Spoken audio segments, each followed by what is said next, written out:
Hoje nós temos a alegria de receber Márcio da Cruz, que é engenheiro civil, presidente da URI Norte no Paraná, conselheiro da Federação Espírita do Paraná, coordenador do programa de televisão A Vida em Foco, que é apresentado na TV Educativa do Paraná, que também podemos assistir pelo site febtv.com.br, um site da Federação Espírita Brasileira.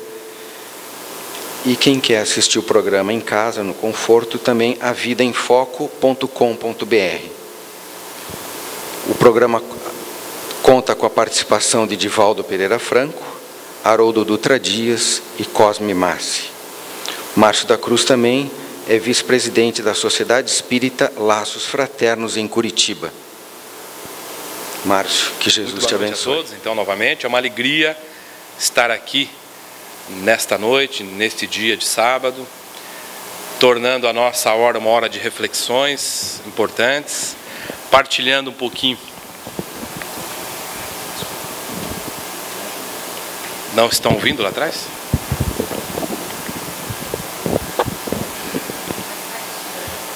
Assim tá bom? Me ouvem bem aí atrás agora? Ok.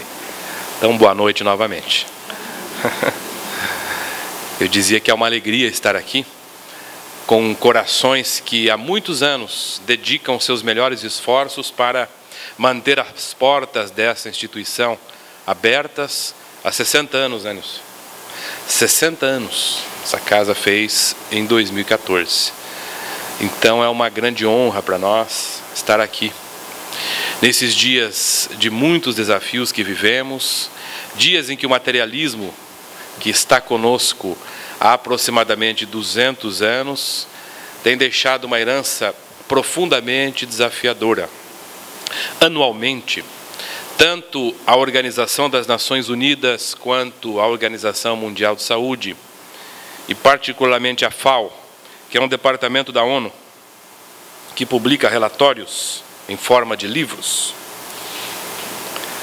estabelecem um quadro dramático para a nossa e as futuras gerações. Eu estou aqui buscando alguns dados para partilhar com vocês.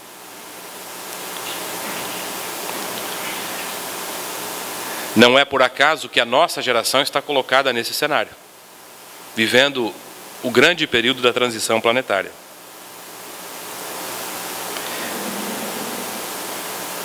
É que são muitos dados, né? Tem que ficar procurando. São dados assustadores, aliás. Dados que dizem que, por exemplo, os estados do Rio Grande do Sul, Santa Catarina e Paraná lideram o ranking de suicídios no Brasil. Curitiba é a capital com o maior número de suicídios. E para quem a conhece, o bairro da Água Verde é quem lidera. O Brasil, nada obstante seja considerado o país da alegria, do futebol, do samba, da praia, hoje é o país com o maior número de episódios graves de depressão. É também o maior consumidor de fluoxetina e de Rivotril no planeta. Hoje há 400 milhões de pessoas diagnosticadas com depressão. Se os médicos aplicassem os questionários básicos, entrevista rápida com o paciente, segundo os critérios da Organização Mundial de Saúde, você já sentiu nas últimas 3 semanas tristeza? Chorou? Na Copa do Mundo, quando a gente perguntava isso, era só mão levantada. Chorou? Teve insônia? Perdeu o apetite? Se você responder afirmativamente a 7, né, de 10 questões como essas, você pode ser, sim, enquadrado como uma pessoa depressiva. Se aplicasse esse tipo de questionário, 2 bilhões de indivíduos hoje estariam enquadrados como depressivos em todo o planeta. É um número bastante relevante. Estamos aí com perto de 30% da população encarnada. Outros dados. 50 milhões de abortamentos foram praticados em 2013 no mundo. 90 mil jovens entre 18 e 25 anos de idade morrem todos os anos. Aproximadamente 280 todos os dias. Esses números alcançam cifras assustadoras aos finais de semana, por conta dos acidentes de trânsito. 90% homens, 75% deles motivados pelo uso da droga que é vendida com os alvarás das autoridades públicas em qualquer esquina de qualquer cidade, o álcool. E depois as autoridades públicas investem bilhões e bilhões para fazer campanha, né, para que a gente reduza acidentes de trânsito. Mas a prefeitura vai abrindo ali e facultando a abertura para que se venda de maneira indiscriminada essa droga para menores de idade, inclusive. Vocês que moram aqui sabem do que estamos falando, né? Deixa eu achar mais alguns aqui. Segundo ainda a Organização das Nações Unidas, até 2030, 215 milhões de mulheres, já foram 135 milhões até agora, mais 80 se somarão, 235 milhões, melhor, 215 milhões de mulheres serão mutiladas. Os Estados Unidos hoje lideram o ranking de violência, de estupro. Nem a Índia, nem o México, nem os países da África. 7 em cada 10 mulheres que são violentadas no líder do ranking de estupro no mundo são violentadas dentro da própria casa. E o que mais assusta nesses dados é que em 2013 nós deixamos morrerem de fome 3 milhões e 300 mil crianças no mundo. É algo inconcebível, né, para os padrões aqui que nós vivemos, sobretudo para os privilégios de quem mora numa cidade aqui como Balneário Camboriú. Então é este panorama hoje que forma um quadro profundamente desafiador. Não é por acaso que os espíritas, nós em particular, estamos inseridos nesse quadro. Quando o benfeitor Emmanuel, no 11º capítulo de O Evangelho segundo o Espiritismo, item 11, faz uma análise a respeito, na única participação dele em toda a obra kardeciana, a única, ele vai diretamente no ponto, ao dizer, no início da sua mensagem, que ao Espiritismo está reservada a tarefa de fazer com que a Terra suba, ascenda um nível na escala dos mundos. E aos espíritas, em particular, cabe a tarefa de mobilizar os seus esforços para que o espiritismo alcance raciocínios e corações. E quando ele fala isso eu fico assustado, né? Olhando para a nossa comunidade, com menos de 1% da população, será que ele não se enganou? Como nós podemos fazer isso? Era o ano de 1893. Fazia 100 anos que as grandes inteligências do mundo inteiro, e particularmente da Europa, haviam criado um movimento chamado culto à razão. Há 100 anos antes, eles entravam nas principais instituições religiosas, nos templos das igrejas dominantes da Europa, destruíam os altares, as imagens, levavam em andores bailarinas do Ópera de Paris, vestidas com a bandeira da França, para simbolizar o culto à razão, escárnio. 100 anos depois, naquela que era considerada pelos europeus como sendo o centro, o santuário da cultura, que reunia as maiores inteligências no mais importante dos séculos, com exceção do primeiro, da história da nossa civilização, o século XIX, Paul Armand Chalmers-Lacour, que assumiria naquele dia a cadeira de imortal de número 40, ao abrir a sua boca para se dirigir à multidão que lotava o auditório da Academia Francesa de Letras, diria o seguinte: ciência e razão. Eis os meus deuses, diante dos quais eu não encontro considerações para aceitar, para admitir quaisquer outras divindades, dizia ele. Neste momento em que a ciência alcança o seu esplendor e a razão começa a libertar o homem paulatinamente da ignorância, eu desejo afirmar que a ciência é verdadeiramente o meu único Deus. 8 anos depois, ao se abrirem as cortinas do século XX, assumindo agora a cadeira número 29 na mesma Academia Francesa de Letras, no seu discurso na cerimônia de posse, Francis Charme, que era substituto do jornalista e advogado Marcelin Berthelot, dirigindo-se para aquela mesma multidão, teria a oportunidade de dizer o seguinte: acredite-se ou não em Deus, aceite-se ou não a ideia de que nós somos espíritos eternos, viajores na direção do infinito, eu só quero afirmar aos senhores que a ciência, como aí está constituída até os dias de hoje, a ciência acadêmica, ancorada no pensamento materialista, jamais foi capaz de enxugar uma lágrima sequer que se tenha originado no coração de uma criatura humana. Sobretudo, aquelas lágrimas que brotam das fontes terríveis, dos padecimentos internos impostos pela morte de uma pessoa amada. Nenhum sofrimento será comparável ao de um coração que se debruça sobre outro coração, regelado e querido, que a morte transporta agora para o grande silêncio.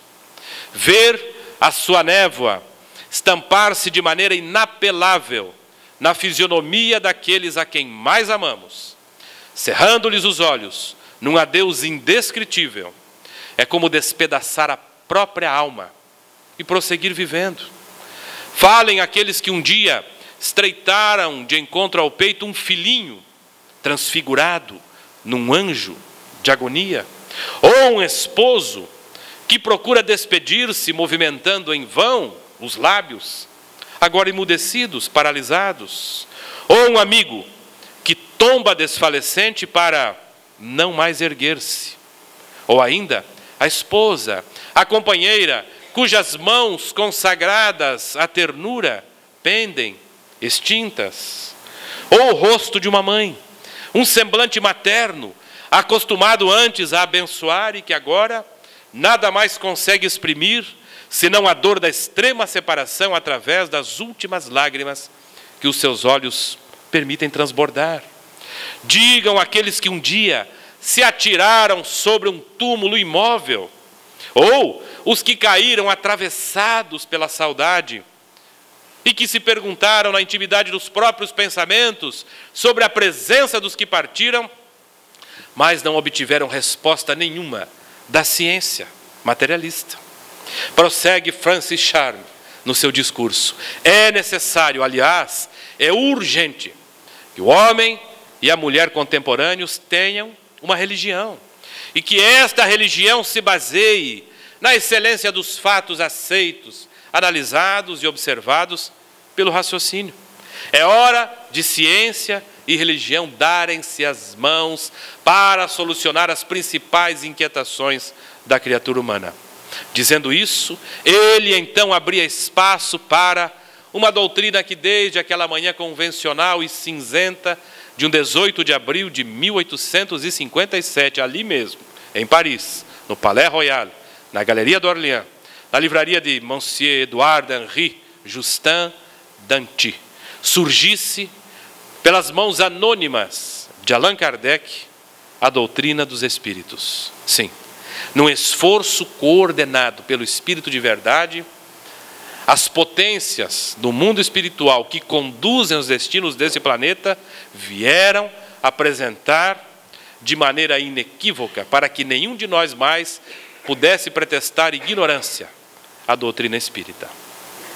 Mais notável do que Sócrates, que durante muito tempo tivera a oportunidade de dialogar com seu daimon, ou daimonion, Allan Kardec, ao longo de mais de 15 anos, consultará, interrogará, dialogará com mais de 10.000 espíritos diferentes, para concluir que a morte não existe.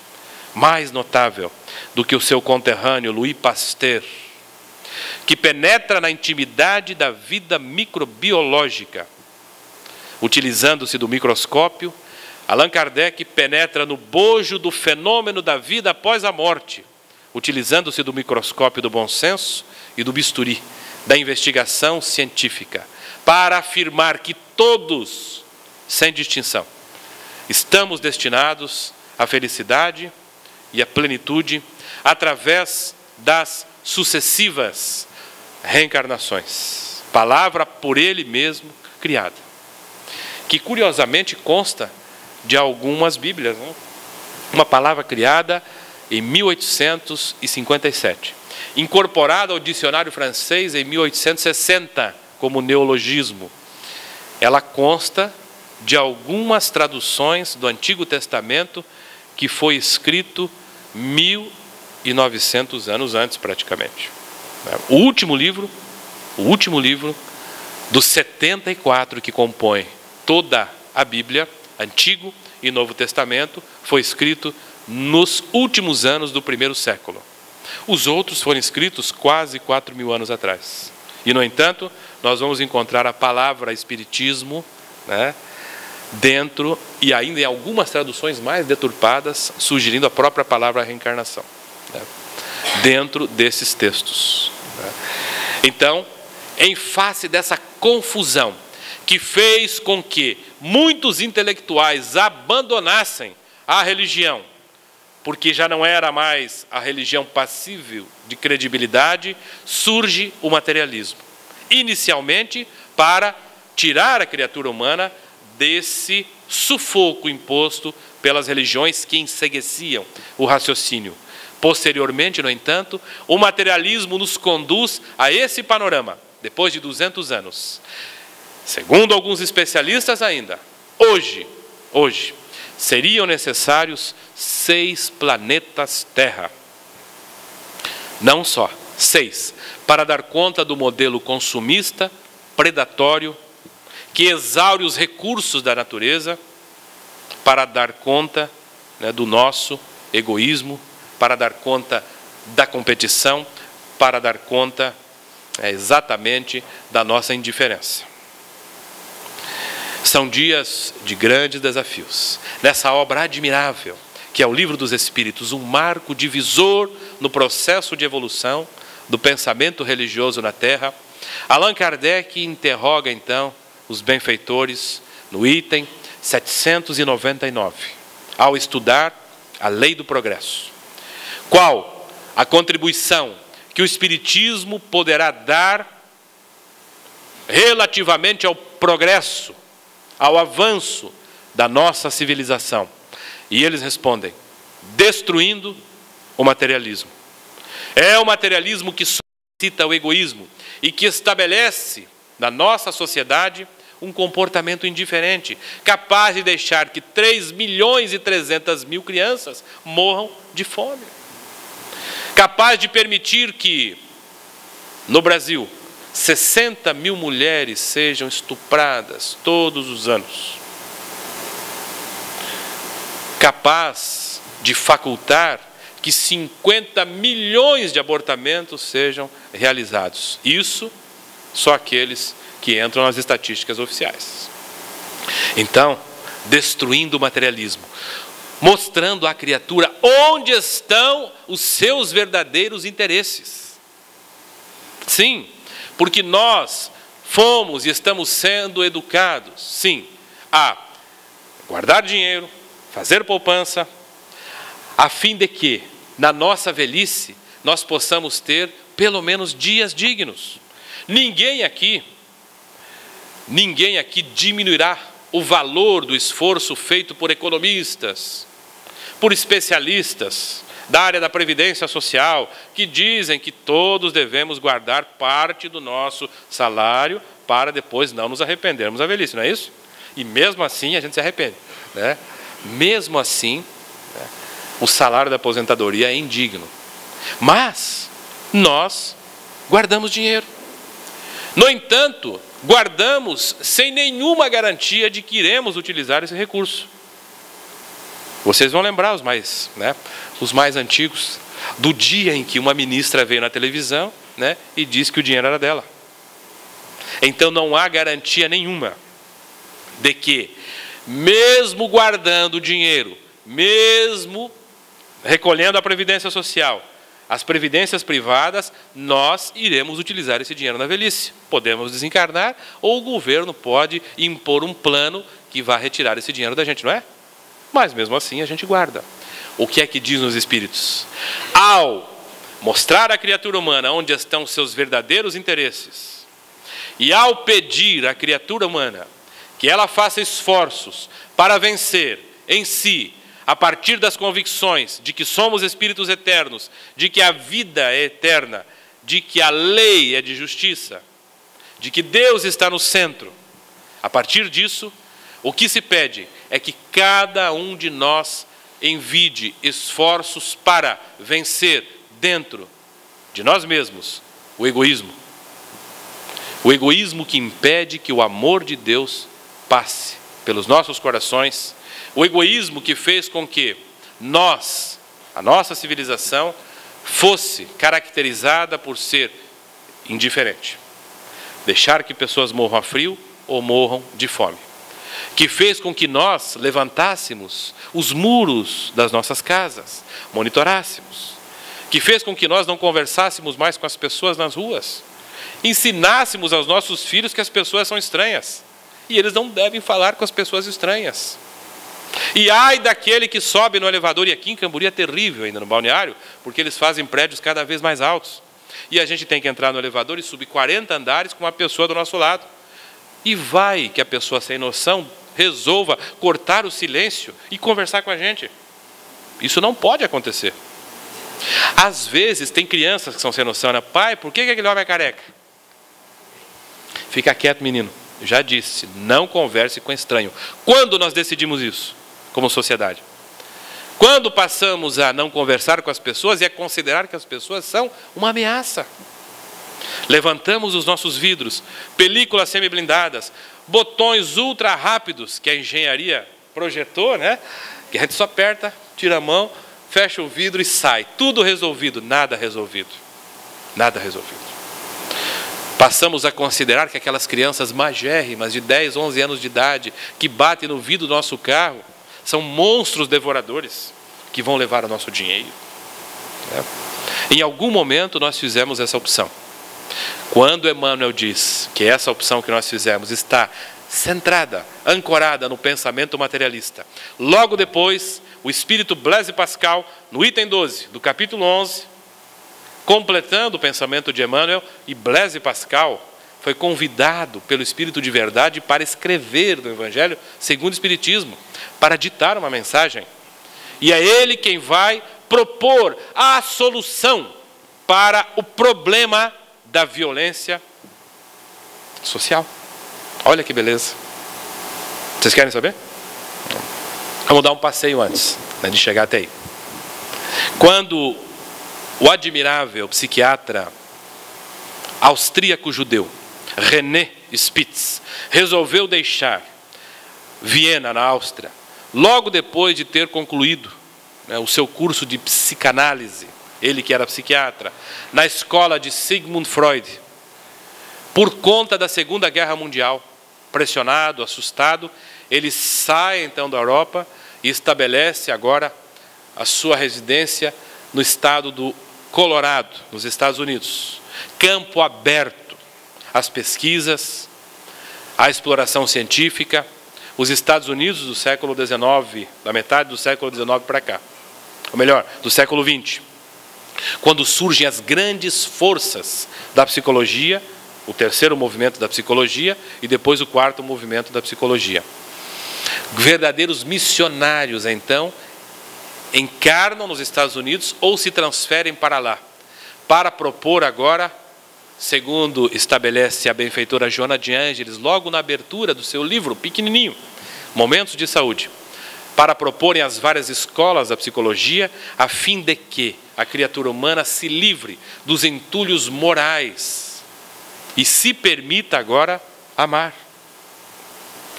Surgem aí a psicologia transpessoal, a psicologia transacional, a psicossíntese, a psicologia criativa, a própria psicologia junguiana vai ganhar força, a psicologia social com o seu campo de experimentação, tudo nos Estados Unidos e basicamente no estado da Califórnia. Mas no Colorado, René Spitz surge com uma indagação fundamental.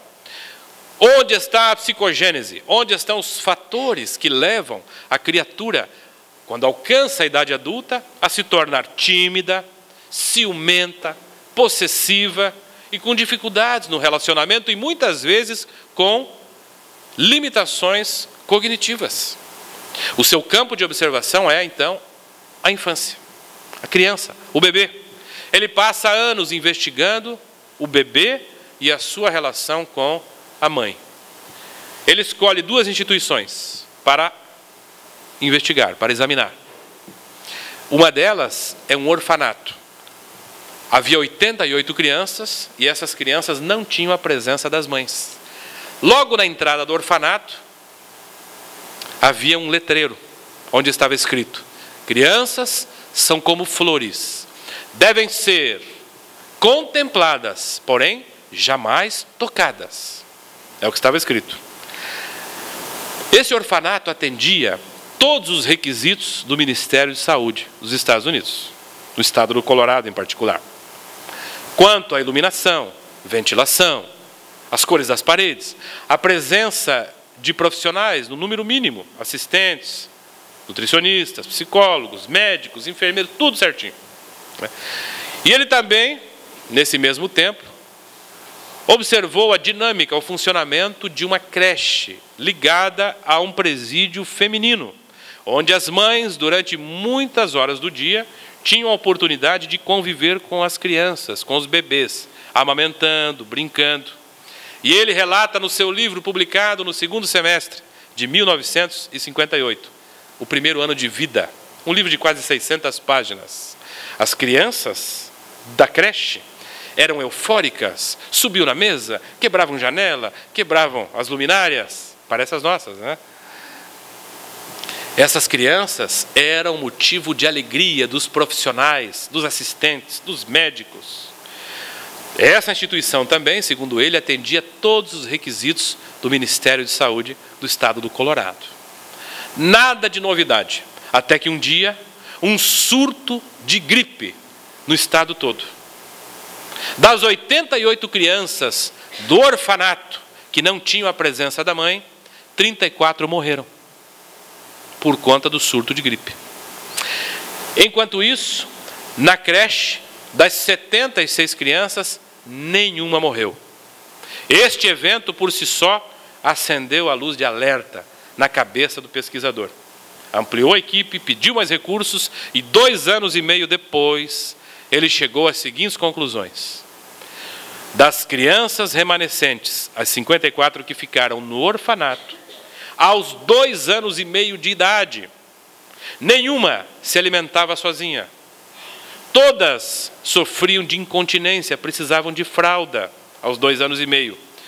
O coeficiente de desenvolvimento cognitivo, o QI, segundo os padrões estadunidenses, não ultrapassava 75. Agora, das 76 crianças da creche, do presídio feminino, todas se alimentavam sozinhas aos 2 anos e meio. Nenhuma usava fralda. E o coeficiente de desenvolvimento cognitivo era de 105 na média. E então, ele publica o seu trabalho e afirma, com segurança, a primeira grande necessidade da criatura humana, qual é? A necessidade da mãe, a necessidade do afeto, a necessidade da nutrição afetiva, da presença de uma figura parental que lhe dê carinho. Então o amor surge pela primeira vez nas cogitações da psicologia, como sendo a grande necessidade. Tanto quanto temos necessidade de comer, de beber água e de respirar, temos necessidade de amor. Então alguém disse aí, né? Duvido. Vamos ver então o que dizem os benfeitores espirituais a esse respeito.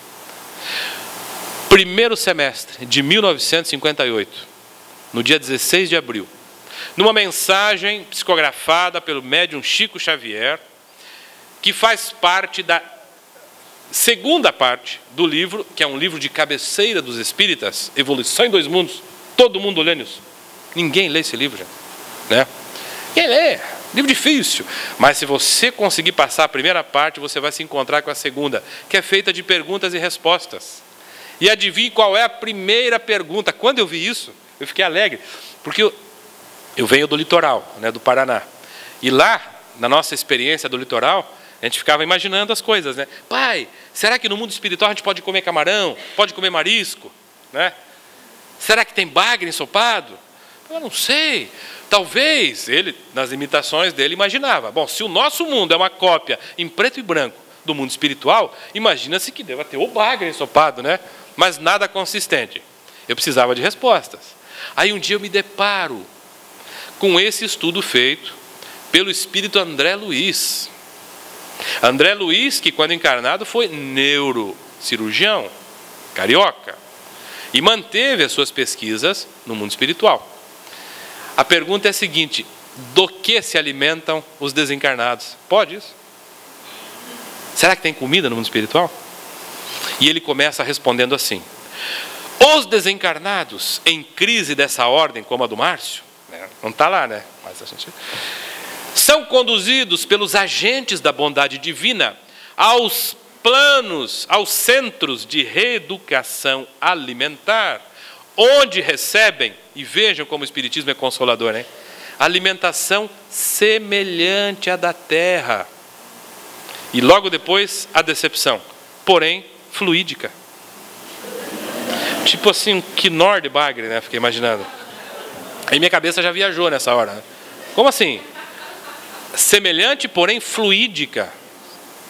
Quem assistiu ao filme Nosso Lar sabe do que estamos falando, né? O próprio André Luiz se depara com isso. Bom, mas o que importa é que, com o tempo, esses espíritos vão sendo levados aí sim a planos diferenciados. Enquanto, né, essa crise subsiste, ele é tratado assim, com o quinorzinho. Logo depois, ele então passa a se alimentar basicamente de duas fontes. E aí que vem o interessante.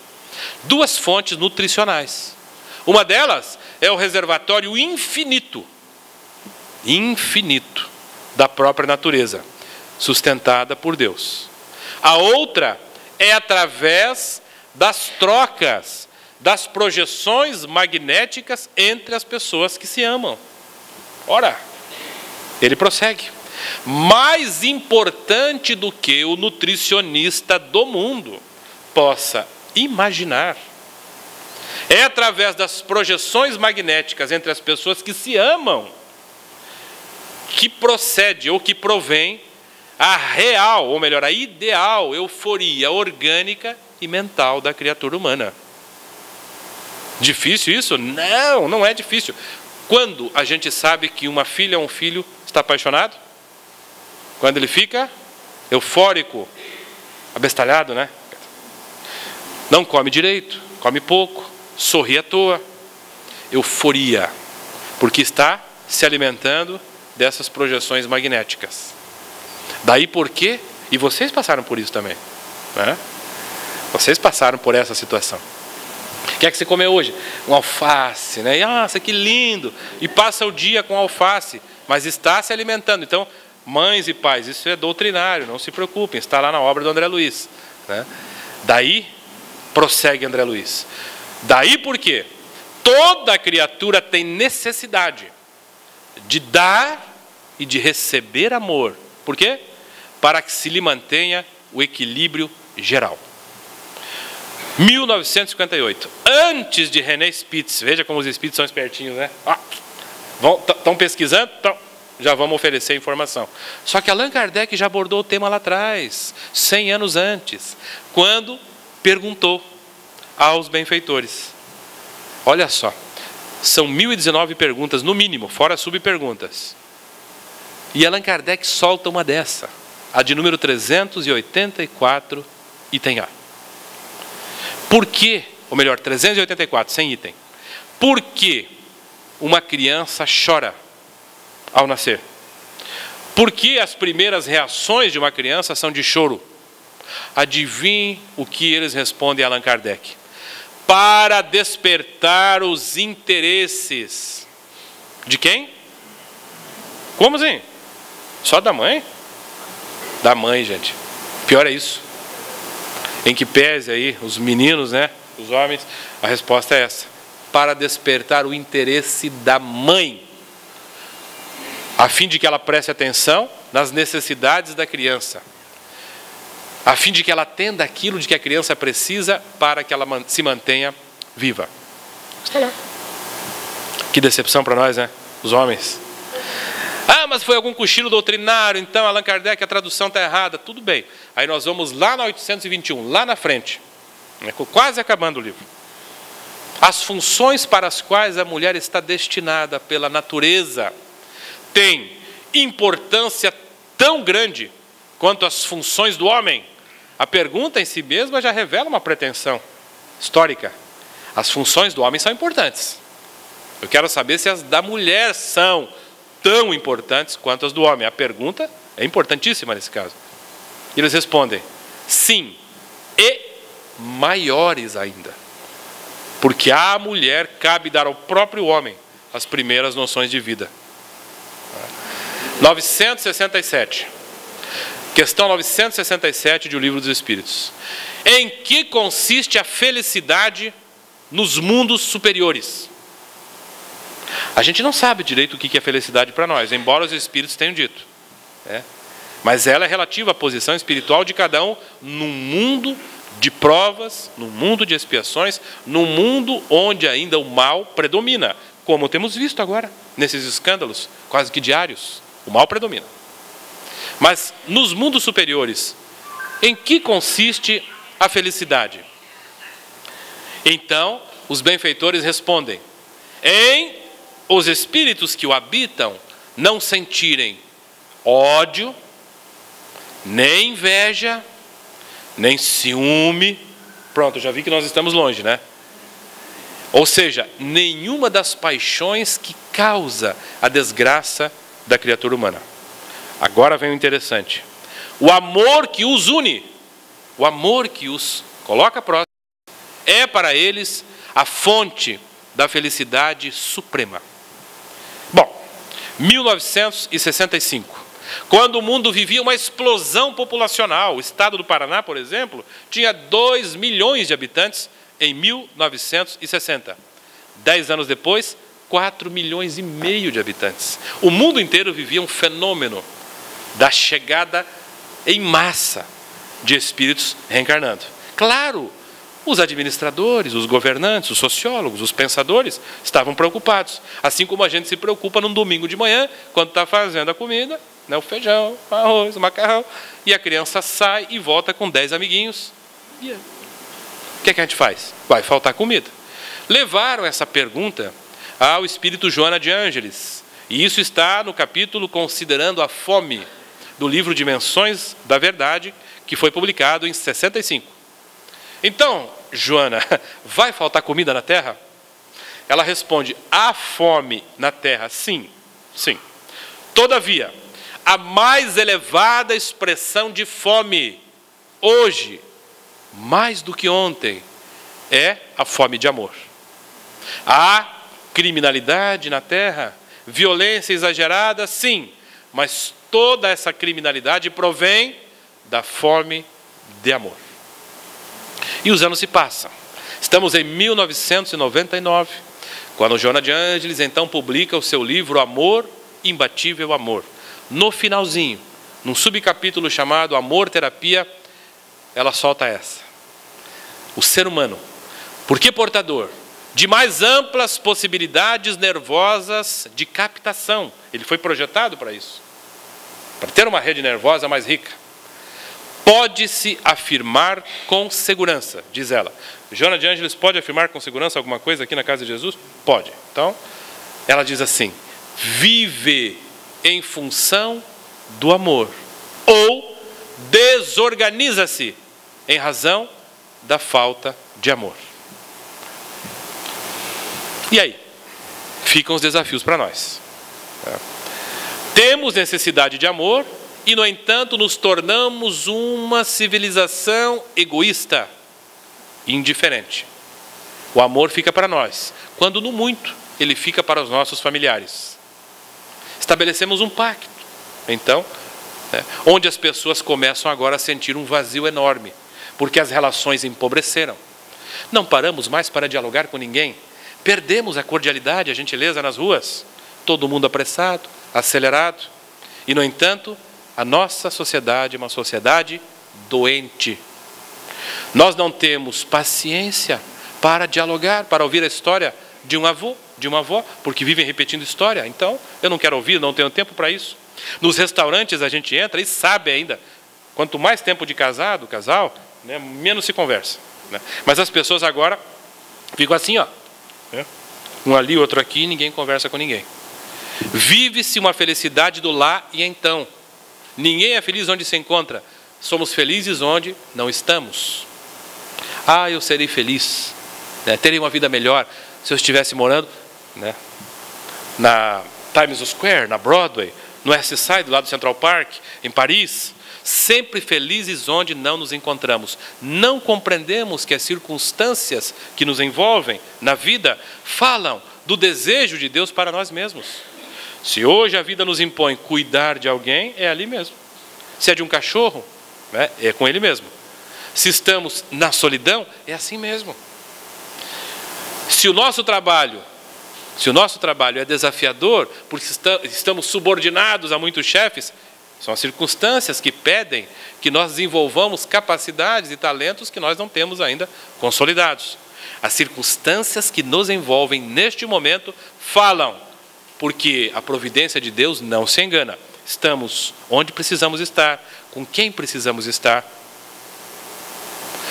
Portanto, elas falam da vontade de Deus para o nosso crescimento. Avancemos aqui no raciocínio. Consultando João, o evangelista. E eu me surpreendi quando analisava o tema em particular. João estabelece no primeiro capítulo do seu evangelho o seguinte: amemo-nos uns aos outros, pois o amor vem de Deus. Caiu a minha casa quando eu li isso. Falei, como assim? Quer dizer que o amor não está em mim. O amor vem de Deus. Qual é então o meu papel na obra da criação? Se eu não sou a fábrica de amor que eu achei que era, o que eu faço? Qual é o meu papel? Seguindo esse raciocínio, Paulo de Tarso, na carta que ele dirige à comunidade cristã de Roma, também no primeiro capítulo, vai dizer assim: o amor de Deus, que é fabricado por Deus, se derrama sobre todos os corações. Joana de Ângeles, mais tarde, vai dizer assim: o amor é de essência divina, e é este amor, criado por Deus, que sustenta e mantém toda a criação. E aí Paulo de Tarso fecha na carta aos Filipenses: ora, tudo provém de Deus. Deus é, portanto, a fábrica do amor. E esse amor jorra sobre tudo na criação de maneira infinita, permanente.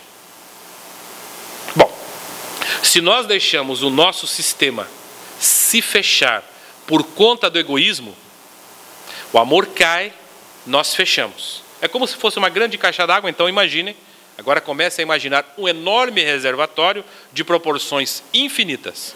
O amor está lá. Deus é amor. Até se criou um movimento neopentecostal, Deus é amor. Sim, baseado nessa tese central, que é a espinha dorsal do Evangelho de João. Deus é amor. Imagina então uma grande caixa d'água aqui no Balneário Camboriú, de amor. E esse amor começa a descer. Cada um de nós, quando foi criado, está conectado com esse amor. Um dia nós resolvemos deixar que o egoísmo, que é esse ateroma, essa bolinha que entra na nossa artéria e começa a entupir a veia, ele fosse crescendo, crescendo, crescendo, até que ele fechasse o nosso sistema. Então o amor de Deus que cai sobre os nossos corações não encontra mais passagem. Nós fechamos a torneira. Fechamos a torneira. É assim que nós vamos ver a violência aumentar, a criminalidade aumentar, porque nós perdemos completamente o contato, né, a humanização nas nossas relações. Não perdemos completamente, estamos à beira de perder completamente isso. É isso que se questiona. Como nós temos comunidades tão violentas? Ora, basta que você em casa, na sua experiência diária, observe. Uma criança de 4 anos, quando vem pedir para os pais atenção. Pai, mãe, dá um pouquinho de atenção. Não é assim que ela pede, né? Mas vamos imaginar que ela pedisse isso. Ah, não, agora o papai está lendo Fonte Viva, né? Daqui a 22 minutos eu acabo de ler. Não, a mamãe agora está lendo a revista Reformador da Federação Espírita Brasileira, não pode atender. Então a criança de 4 anos, ela vai sentar quietinha no sofá e vai esperar, não vai? Não, não vai. Né? Ela vai puxar a toalha da mesa, ela vai derrubar o copo, ela vai chorar, ela vai espernear. Precisa levar na evangelização essa criança. Né? O passe não está bom, né? Tem que dobrar. Leva mais um dia para dar passe. E a criança vai sendo negligenciada, né? Porque a gente não percebe isso, não faz a leitura adequada. Cada um tem um padrão de pedir isso, de pedir amor, de pedir atenção. Se não há estrutura espiritual, moral suficiente, a gente vai escalando. Aí eu derrubo o copo e eu vou para a escola, começo a tirar nota baixa. Papai e mamãe estão vendo que eu estou tirando nota baixa? Não. Né? Muda de escola. Né? Briga com o professor. E aí ela bate num coleguinha, vai para o conselho de classe, troca de escola, né? Porque, pelo amor, leva para a desobsessão no centro. E a criança vai se tornando um adolescente, aqueles padrões vão se repetindo, a gente não muda, e daqui a pouco ela aparece estampada nas páginas do jornal, provocando escândalos. Assim nós vamos ver muitos artistas de Hollywood com acesso à fama, ao poder, ao dinheiro, à glória, à bajulação dos fãs, fazendo escândalos, roubando gravata, batendo no repórter, saindo nu nos palcos para aparecer. Isso me chamou a atenção. Quando o cantor Elton John dava uma entrevista no programa da Oprah Winfrey, ela perguntou: o que leva você a compor? E cada vez músicas mais bonitas. E ele disse assim: o que me leva a compor é uma necessidade que eu tenho de mostrar para o meu pai que eu tenho valor. Conseguiu? Não, não consegui até hoje. Não consegui. E isso é motivo de uma frustração enorme na minha vida. Eu não consegui. Então, nós estamos a todo momento negligenciando alguns sinais. Quando nós vemos uma pessoa que não tem, pode não ter estrutura moral suficiente para assimilar a nossa indiferença, que vai bater lá no vidro do nosso carro. Tio, dá uma moeda. Não é moeda, é uma atençãozinha, abaixa o vidro, conversa às vezes. É o carrinheiro. Não sei se aqui tem isso. Né? Tem os carrinheiros, catam papel, passam na rua, e a gente buzina, e briga e tal, na chuva, muitas vezes com crianças. Né? O velhinho com dificuldade de se locomover, não interessa, sai da frente, atropelamos, nos tornamos acelerados, estressados. Tudo isso tem um custo social. Essas comunidades que são negligenciadas e abandonadas, e que precisam de amor, e acreditem, o amor passa por nós. Todos aqueles que nos disponibilizamos a permitir que o amor de Deus passe por nós, mas que um dia fechamos a torneira ou só enchemos os potinhos daqueles que são da nossa família, vivendo o egoísmo doméstico hoje, que é um fenômeno. Eu só dou amor para os meus. Enquanto do outro lado temos famílias com dificuldades enormes, dificuldades afetivas, dificuldades emocionais, desestruturadas, mas não importa. O que importa agora é viver aquela ideia de que tudo basta dentro do ambiente familiar. Então, em dado momento, tudo isso eclode como um grande tumor que começa a vazar na nossa sociedade. As comunidades se tornam violentas. Elas violam as outras comunidades que, na fantasia delas, têm o amor de que eu preciso. Não me dão atenção, eles têm tudo, eles se bastam, eles se sustentam, então eu quero um pouco disso. Vem ao nosso contato e nós fechamos as portas. Levantamos os muros, monitoramos, colocamos as películas semi-blindadas e não conversamos com mais ninguém. sequer nos elevadores. E aí nos surpreendemos, quando nos tornamos uma civilização adoentada, violenta, a ponto de Curitiba, em 2012, figurar como a 42ª, Curitiba, aqui pertinho, 42ª cidade mais violenta do mundo. A ponto de concentrarmos na América Latina, na América do Sul, 40% da violência mundial. E termos no Brasil 11 das 30 cidades mais violentas do planeta. Não é brincadeira. Né? Quando vemos o suicídio campear, quando vemos a depressão graçar, tornando-se aí um desafio, porque em 2030, segundo a Organização Mundial de Saúde, ela será a primeira causa de morte no planeta. Vai matar mais do que varizes, culote e celulite. Vai matar mais do que a neoplasia e as doenças cardiovasculares. A depressão, associada às tradicionais doenças, vai levar a criatura humana à morte mais do que todas as outras. E será também a primeira causa em desabilitação para o trabalho. Nós estaremos impedidos de trabalhar por conta da depressão. Esse é o quadro. Por quê? Porque nós optamos por fechar a torneira e impedir que o amor de Deus passe por nós. Esse é o grande desafio que nós vivemos hoje. Quando os Espíritos vêm exortando sistematicamente, obra após obra, ano após ano, é preciso que nós permitamos que o amor de Deus passe por nós. Em outras palavras, o que fazer? Qual é o segredo? O Espiritismo tem a resposta. Quando Allan Kardec pergunta aos benfeitores a respeito disso, eles dão com todas as letras os códigos para a gente abrir de novo a torneira, porque o bicho ficou tão fechado e tanto tempo, enferrujou, e a gente nem sabe como é que abre mais. E eles então oferecem a maneira prática de a gente permitir que esse amor comece de novo a passar pelo nosso encanamento. E alcance aqueles que têm sede de amor, sim, porque o mundo à volta tem sede de amor. E às vezes disfarça essa sede em violência, disfarça essa sede, né, em ciúme, em possessão, em agressividade. E aí Allan Kardec pergunta, como fazer isso? E eles respondem, caridade, porque fora dela não há salvação. Blaise Pascal vai dizer então no item 12, só a caridade é capaz de se opor ao egoísmo que hoje paralisa os nossos corações. Só através da caridade nós conseguiremos reduzir a violência social, a agressividade. Resolveremos o problema que o governo não vai conseguir resolver com bilhões e bilhões de dólares despejados e reais despejados todos os anos para a segurança pública.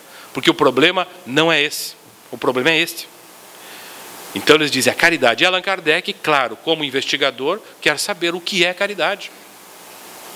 Caridade, dizem eles, é simples. Não é somente dar esmolas, não é somente oferecer coisas, ela é mais do que isso. É ser benevolente para com todos, ser indulgente em relação aos erros alheios e perdoar.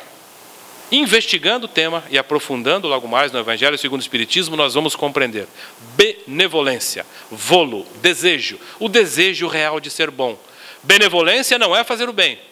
Benevolência é mais do que isso, é fazer o bem sem esperar recompensa alguma. Tem coragem de fazer isso? Tem, eu sei que vocês têm. É desenvolver a capacidade de fazer o bem sem esperar nada em troca. Indulgência. Pelas nossas aquisições morais, todos nós, todos os dias, julgamos. Vemos um cachorro sendo maltratado na rua, errado. Aí vemos uma pessoa agredir a outra, errado. Aí vemos alguém parar para deixar a outra passar, certo. Estamos julgando todos os dias. Isso é um fenômeno automático e inevitável.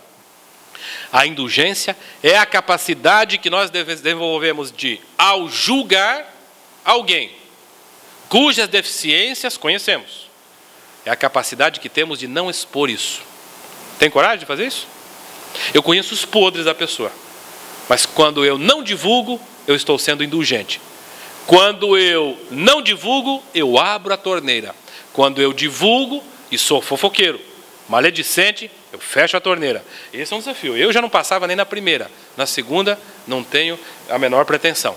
Se eu não consigo calar, na hora que eu sou convidado a falar mal de alguém, eu deixo de permitir, aliás, eu impeço que esse amor passe por mim. Eu estou fechando. E por último eles dizem, tem um detalhe antes. E se a pessoa for um pedófilo? Se for um pedófilo, e eu sei, devo falar ou não devo falar? O que vocês acham? O Espírito São Luís, no capítulo 5 do Evangelho segundo o Espiritismo, responde assim: se o que a pessoa faz gera um prejuízo para uma comunidade, é dever moral do cristão denunciar. Denunciar. Para que a pessoa não gere prejuízos e para que ela também não se afunde mais. Mas quando se trata aqui do dia a dia, fofocar, fechei a torneira. Ser indulgente é abrir a torneira.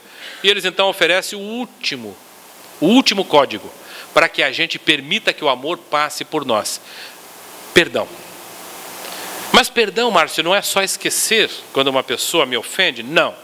Perdão não é simplesmente devolver o mal com o bem, não é só isso. Como o próprio verbo sugere, perdoar, que vem do latim perdonare, é a capacidade que eu desenvolvo de me doar por inteiro. Segundo a lógica do Cristo, inclusive e sobretudo, aqueles que me perseguem e que me ofendem. Loucura isso, né? É mais ou menos como pedir desculpas por ter colocado a cara na mão da pessoa que me bateu. Porque foi isso que Jesus fez com Judas, com Pedro. Foi isso que Jesus fez com todos aqueles que o abandonaram e o agrediram. Ele foi ao encontro dos agressores para oferecer a ponte da reconciliação com a própria vida. É aquilo que nós vemos nas mães maltratadas que vão aos presídios lá em Piraquara, região de Curitiba. Lá, o Fernandinho Beiramar está preso lá, para vocês terem uma ideia. E a mãe dele vai visitá-lo. Magérrima, sofrida, violentada por ele mesmo. No entanto, ela leva o presto... Eu sei porque os juízes que julgaram são lá da nossa casa espírita. E eles contam, é um absurdo. O prazer dele era ver as pessoas sendo escalpeladas. Todos os inimigos ele tratava assim. Ele tinha prazer nisso. A mãe foi violentada por ele, no entanto, o que ela faz? Coloca o pão caseiro, o Presto Barba, o sabonetinho Lux Luxo, o Febo, né? Coloca num pacotinho a revista, o livro para ele ler, e vai lá nas visitas se submetendo às humilhações das revistas íntimas, aos maus tratos. Isso é perdão. É a capacidade que eu tenho de me doar àquele que me ofende, que me faz mal, por inteiro. Se eu não aprendo a fazer isso de forma consciente, deliberada, a vida impõe isso através da reencarnação. Quando eu recebo na minha casa, na condição de um filho meu, um espírito que me prejudicou. E agora eu sou obrigado a olhar para aquela criaturazinha, carequinha, banguelinha, e amar. Isso é perdão. Então, meus amigos, porque o tempo se esgota, o Espírito Maria Dolores deixa um recado sintético, num poema que ela trouxe pelas mãos abençoadas de Francisco Cândido Xavier, no livro que trata exatamente de versos a respeito do amor, a Antologia dos Imortais. Ela diz assim, sobre o anseio de amor: quando eu me vi depois da morte, num sublime transporte, e reclamei contra a fogueira que me havia queimado a vida inteira pela sede de amor. Quando eu aleguei que fora em toda a estrada uma andorinha esmagada pelo trator do sofrimento, quando exaltei a minha dor, sabe? Mágoa de quem chora sempre em vão, cansada de incompreensão, alguém chegou junto de mim e me disse assim: você, Maria Dolores, que se diz tão cansada e infeliz, que notícias me dá do vale fundo das provações, lá onde a criatura de tanto padecer sequer consegue dizer se sofre ou não? Você que diz trazer o seio morto, que é que me pode falar das crianças sem pão, sem conforto, das mulheres sem lar, dos enfermos, sozinhos, que a febre e a fome esmagam pelos caminhos, sem sequer um lençol ou a bênção de uma prece, dando graças a Deus quando a morte aparece? Você que afirma haver amado tanto e que deve ter visto o sacrifício e o pranto daqueles que clamam pelo Cristo, suplicando o carinho que não têm. Quem é que me pode dizer, hein? Daquelas outras dores, daquelas outras aflições, dos que estão trancados em manicômios e prisões, como feras na grade, morrendo de secura, de solidão, de ansiedade, de saudade, da ausência total da nossa mínima cota de solidariedade. Bem querer, ai de mim, nada pude responder, calei-me envergonhada. Que tortura, meu Deus, a verdade no além, porque eu apenas desejei ser amada, mas não saí de mim mesma e não amei a ninguém. Acima de tudo, comunidade cristã, dizia Simão Pedro na sua primeira carta, acima de tudo, tende amor intenso, uns para com os outros, porque o amor cobre uma multidão de pecados, daqueles que nós cometemos e daqueles que ainda estamos cometendo e iremos cometer, se deixarmos que a indiferença tome conta do nosso coração. Muito obrigado. Nós que agradecemos, Márcio, principalmente você, pela sua agenda cheia, ter concedido um tempo para nós. Espero que possa renovar essa oportunidade de vir aqui a Balneário Camboriú.